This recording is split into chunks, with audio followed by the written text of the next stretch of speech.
پھیلانے سے گریز کیا جائے، کیونکہ ظاہر ہے فیملی کو، قوم کو، ہر ایک کو اس پہ تشویش بڑھ جاتی ہے اور پھر کافی سچویشن جو ہے وہ خراب سی ہو جاتی ہے۔ تو علیمہ خان صاحبہ کا یہ ٹویٹ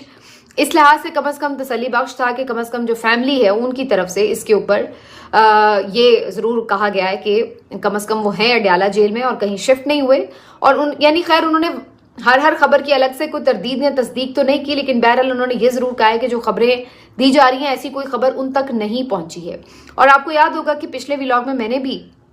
یہ بات کی تھی کہ اس بات کا امکان بھی ہے کہ یہ خبریں جان بوجھ کر پھیلائی گئی ہیں، اور اس کے بعد اس کے 2-3 مقصد ہو سکتے ہیں۔ ایک تو آپ ٹیمپریچر بعض اوقات چیک کرتے ہیں ایسی خبریں دے کے، دوسرا جو ایک اوور آل ماحول چل رہا ہے سوشل میڈیا پر